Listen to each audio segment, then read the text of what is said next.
झलक बनी रहे कि हमें तो ईश्वर के अलावा और कहीं किसी से संतुष्ट होना ही नहीं है। आप ईश्वर के अलावा संसार में किसी और से संतुष्ट होना भी मत। संसार में बहुत से ऐसे पदार्थ आपको मिलेंगे जो लगेगा कि बस अपने आप को यहीं संतुष्टि कर देना चाहिए। नहीं, संसार की वस्तु से केवल जड़ पदार्थों को संतुष्ट किया जा सकता है। अपने आप को संतुष्ट करना है, आत्मा को संतुष्ट करना है, तो बिना परमात्मा को प्राप्त किए बगैर आप आत्मा को संतुष्ट मत करिएगा। ईश्वर को संतुष्ट करना है तो क्या करना पड़ेगा? आत्मा को संतुष्ट करना है तो परमात्मा को पाना पड़ेगा, परमात्मा को जानना पड़ेगा, ईश्वर को जानना पड़ेगा। आप इन जड़ पदार्थों की संतुष्टि के लिए कुछ प्राप्त करके उसी पे संतुष्ट हो जाते हैं, तो ये दुनिया की सबसे बड़ी भूल है। सबसे बड़ी मूर्खता यही है कि संसार में और संसार की वस्तु को पाकर के उसी में खो गए। जागरूक इंसान वही है जो आत्मा को जान करके उस परमात्मा को जान लेता है। परमात्मा के अलावा संसार में वह किसी से संतुष्ट ही नहीं होता है, उसी को कहते हैं जागरूक, विवेकी।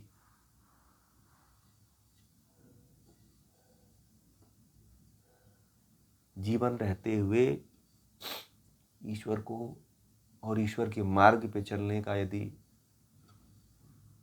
आप लोगों ने संकल्प नहीं बनाया कि हमारा जीवन का लक्ष्य परमात्मा ही है, अभी से बना लीजिए, नहीं तो पता नहीं संकल्प ये बन पाएगा कि नहीं बन पाएगा। कोई कह रहे थे कि हमारे कोई मित्र मर गया, तो कोई व्यक्ति मर जाता है तब हमें बड़ा झटका लगता है कि बताओ वो इस दुनिया से चला गया है। इसलिए झटका लगता है कि कहीं ना कहीं अब हम भी अधूरे हैं और वो तो अधूरे में मर ही गया। कोई बड़ा लक्ष्य लेके मरना ज्यादा अच्छा है। भगवान श्री कृष्ण ने गीता में क्या कहा था? गीता में यही कहा था ना कि योग मार्ग पे चल करके मरो। यदि योग के मार्ग पे चलते हुए मरोगे ना तो जन्म भी अच्छा होगा। इसीलिए योग के मार्ग में चल के मरो। आप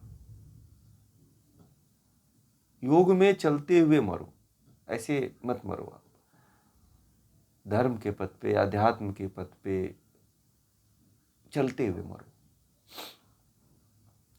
एक संकल्प आपके भीतर होना चाहिए कि हमें परमात्मा को प्राप्त करना है, ईश्वर को प्राप्त करना है। यह विचार आपके भीतर होना चाहिए।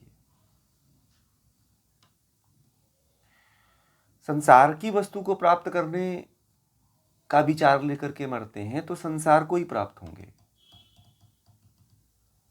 ठीक है, संसार से परे यदि आप विचार लेके मरेंगे तो निश्चित रूप से आप जो है परमात्मा को उपलब्ध होंगे, क्योंकि संसार से परे तो ईश्वर ही है।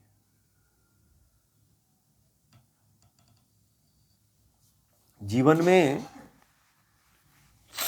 लोगों को मरते हुए देखा होगा ना, तो कभी पीड़ा उस व्यक्ति को देखिएगा वो किस पीड़ा में मरता है। मैंने आज तक जितने मौतें देखी है और बहुत करीब से जाकर के देखा है, और जिसको मरते हुए देखा है मैंने संसार के लिए ही मरते हुए देखा है। मुझे आज तक जितने भी व्यक्ति मिले उसमें से कोई भी व्यक्ति मरते हुए ये नहीं दिखा कि जो परमात्मा के लिए मरा हो, उसकी चिंता में मरा हो, उसकी याद में और उसकी प्राप्ति में मरा हो। मैं अपने जीवन काल में लगभग 20 से 25 लोगों को मरते हुए देखा है। सत्य वो घटना बता रहा हूँ आपको। अपने परिवार से लेकर के आस पड़ोस है ना, दोस्त मित्र, ऐसे बहुत से लोगों को देखा है। और अपने जीवन काल में करीब मैंने 10 से 15 लोगों को अपने सामने जलते हुए देखा है, जलाया भी है, उनको दाह संस्कार भी किया है। तो 10-15 लोगों को मैंने ऐसे अपने आंखों के सामने किया है, मरते हुए भी देखा है। और मैंने कभी भी व्यक्ति को, जो मरते हुए जितने लोगों को मैंने देखा, तो वो यही चिंता में थे कि मेरे मरने के बाद मेरे बच्चों का क्या होगा, मेरे घर का क्या होगा, मेरे धन का क्या होगा, मेरे रुपए पैसे का क्या होगा। ये यदि लक्ष्य आप लेकर के मरते हो तो फिर आपका कोई बहुत बड़ा लक्ष्य नहीं है, फिर तो आप संसार के निकृष्टतम कोटि में आओगे आप।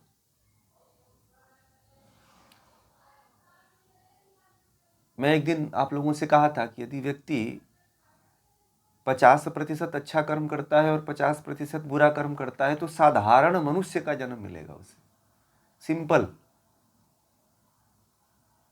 और उससे यदि नीचे प्रतिशत हो गया, पाप का ज़्यादा हो गया, पुण्य का कम हो गया, तो फिर जन्म ही नहीं होता है मनुष्य का।